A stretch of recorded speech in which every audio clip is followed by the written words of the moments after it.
Welcome to Leader Lifestyle Hub. Today we are going to read one book summary, and the speaker of the book summary is Ravi Kiran. Thank you, Ravi Kiran, and go ahead and read the book summary of Think Again. Yeah.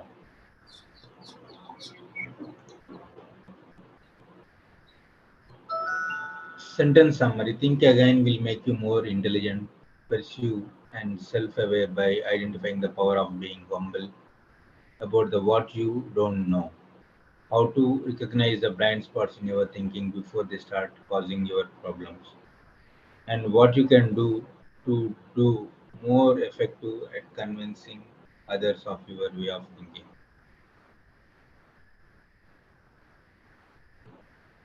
Okay. The table of contents, the Think Again summary and Think Again review and audio summary. I'll go a little down. And, yeah. What Do is you the rem- quote from the author? Read the quote from the author. We are uh, maximizers. yeah, the quote from author is we are mental misers. Misers. We Yes. often prefer the ease of hanging on to old views over the difficulty of the grabbing with the new one. Adam Grant, exactly. Again, repeating, we are mental misers. We Yes. often prefer the ease of hanging on to the old views over the difficulty of grappling with the new ones. Hmm. What is meaning of grappling? Did you research on that? Grappling means what is grappling? Even I don't know misers also. Grappling means seizing or holding with a hook. Yeah, grappling is engage in a close fight or struggle without weapon. Yes. We are mental misers. We often prefer to ease of hanging on to the older views over the difficulty of the grappling with the new ones. Instead of selecting new ones, we always try to go for old views. Okay. Yeah, yeah, right. Yeah. Now let us move on to the further. Right. Go to. Do you remember the BlackBerry smartphone? Uh, yeah, yeah. Do you remember the BlackBerry smartphone in 2009? The BlackBerry controlled about half of entire smartphone market. The fast forward 5 years later, they became almost non-existent. The company now had a market share of just 1%. What happened? It's all because of the creator of BlackBerry, Mike Lagirdis, couldn't change his mind. If you remember, the Apple iPhone was beginning to market share around his time. The Lagirdis continued to thinking that most customers just wanted a phone to do the basics. What make calls and send emails. Well, we all know how that went, but the moral of the story here is that sometimes we need to rethink our beliefs. So many of us find comfort in conviction because that's a lot of easier. But what would the world be like if all practiced opening our minds to new ideas regularly? But what could the world be like if we all practice the opening our minds to new ideas regularly? Okay. So in Think Again, the power of knowing what you don't know by Adam, we explore the science of changing our mind and learn how to help others learn to change their too. The grant teaches us why we should not only allow ourselves to doubt and but also entirely rethink our beliefs regularly. Here are the three most powerful lessons this book taught me. You can never know what you don't know. So stay humble. You never know what you don't know. So stay humble. With the right tools and experiences, even the most ignorant people can change their minds. Ask people questions to convince them of your point of view. Ask the people to convince them of your point of view. Think you have you have got life all figured out. You better think again. Great. Uh, And that's it. There is summary and lesson one there. no, no, lesson number one. Go to lesson number one. You read the Okay. lesson number one. And there lesson number one. If you want to be a smarter and more likable, admit that you don't know everything.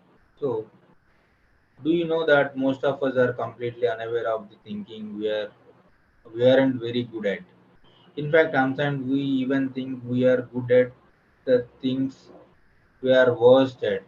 For example, studies have found that people who score lowest on logical reasoning and sense of human test also have the most of overflated perception of their abilities in these areas, making matter worse.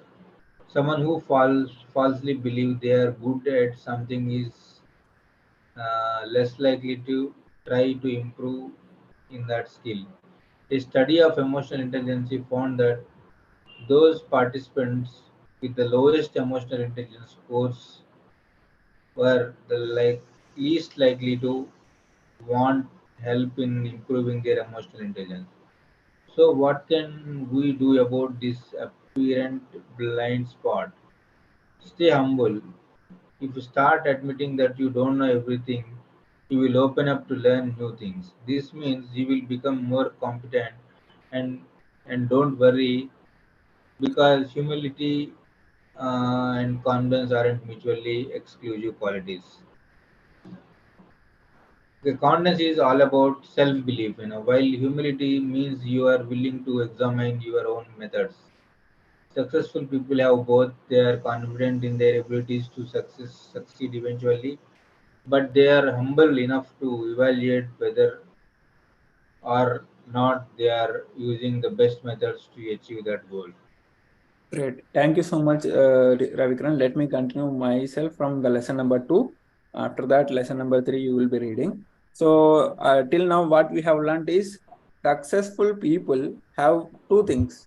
One is confidence, and the second one is humility. These are Yeah. the two qualities. One is confident in their ability to succeed, and the second thing is humility, to stay humble enough to evaluate whether or not they're using the best methods to achieve the goal or not. So let us see the lesson number two. Sometimes even the most ignorant people change their minds. Grant tells the story of a black musician, Daryl Davis.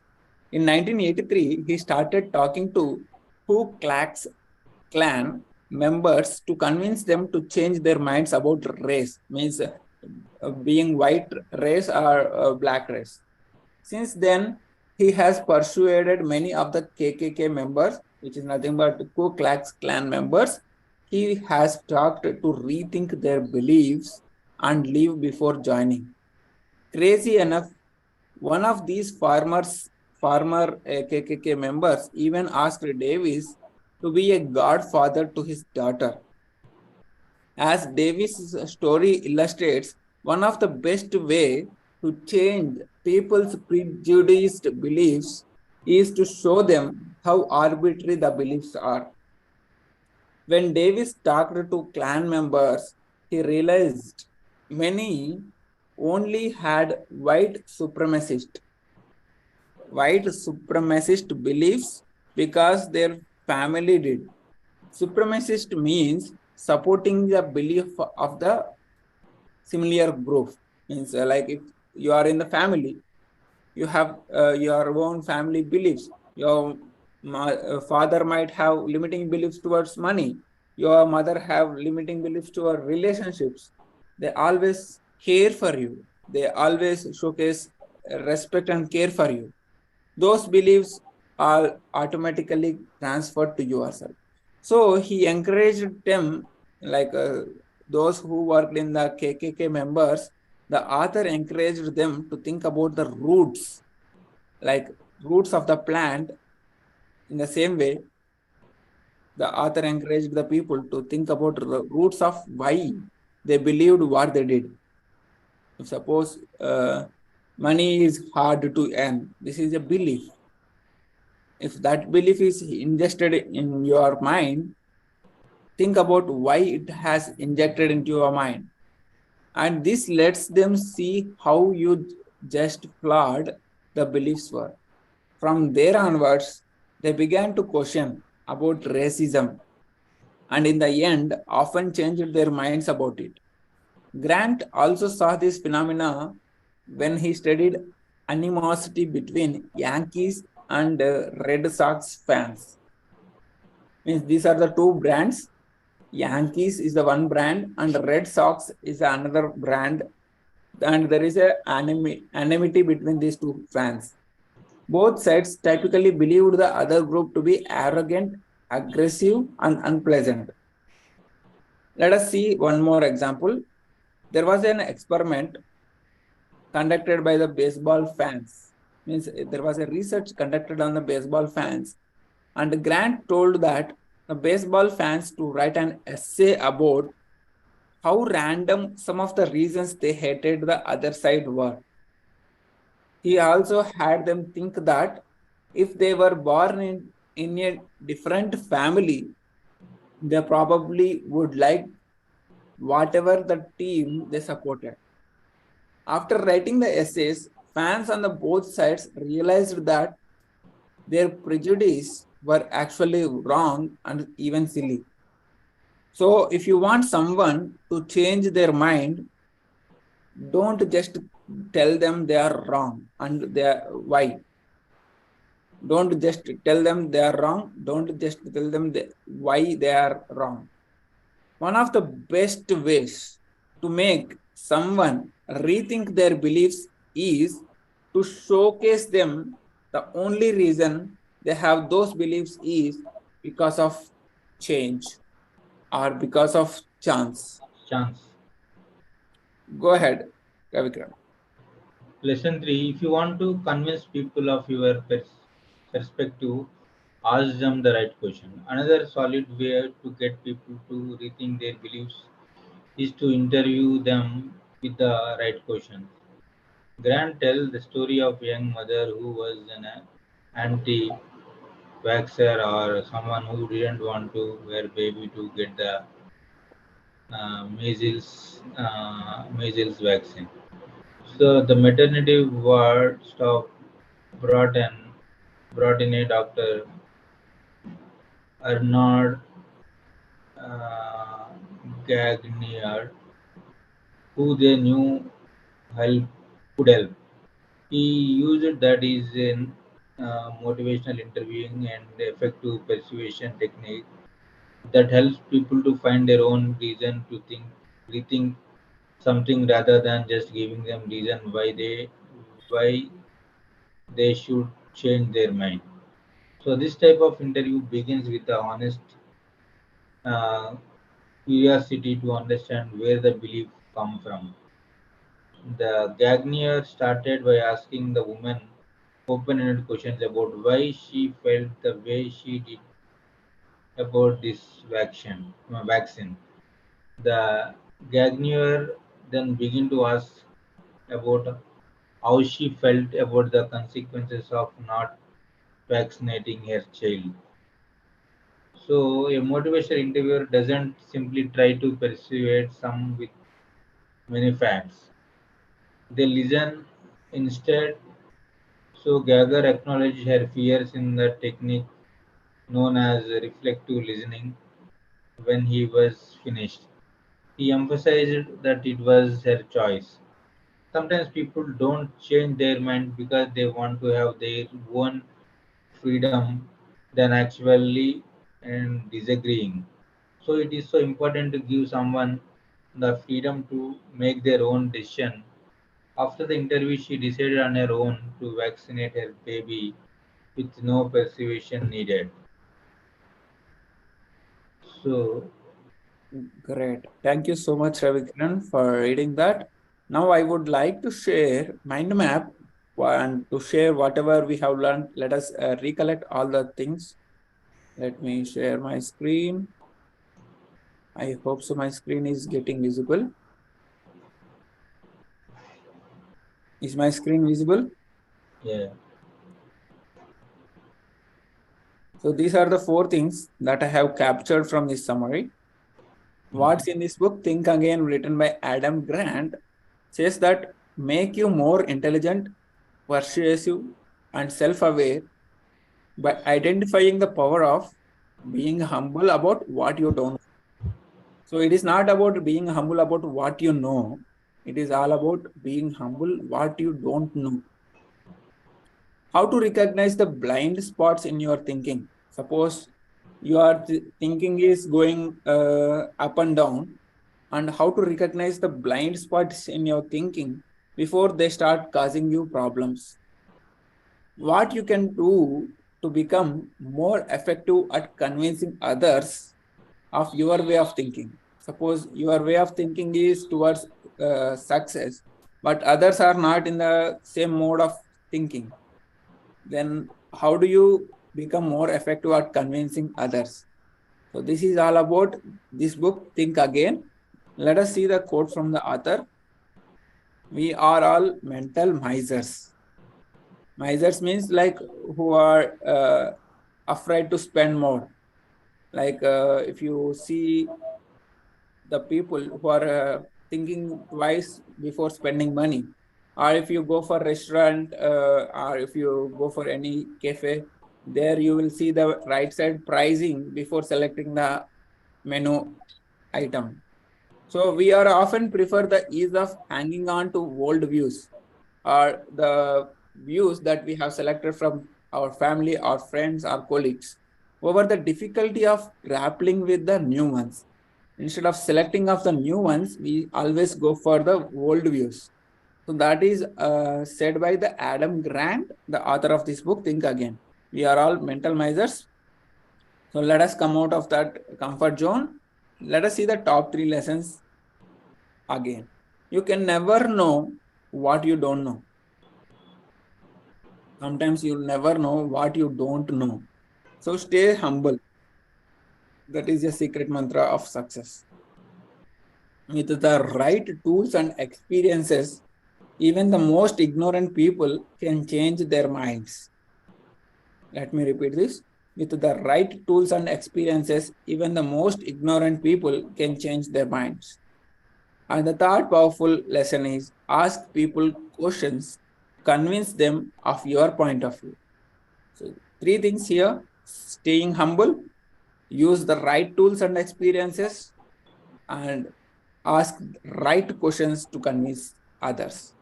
These three lessons are taken from the Think Again book. Let us see the key learnings. Successful people have two qualities. What are the two qualities? Confidence and humility. Confidence and humility. Confidence is nothing but ability to succeed. Means if you have the ability to succeed, then you will automatically get the confidence. That will leads to the actions, and actions leads to the results. And the second thing is humility. Humility is required about what you don't know. If you don't stay humble about what you don't know, you will regret to start learning new. Means if you want to improve in your any key area of your life, then you need to stay humble about what you don't know. That will open up the new zone of learning new things in the process. Okay, so always remember these two are required to get success in your any key area of life. One is confidence, means trusting yourself, and second thing is staying humble or humility. These two are required for a successful people. Okay, let us see the second key learning.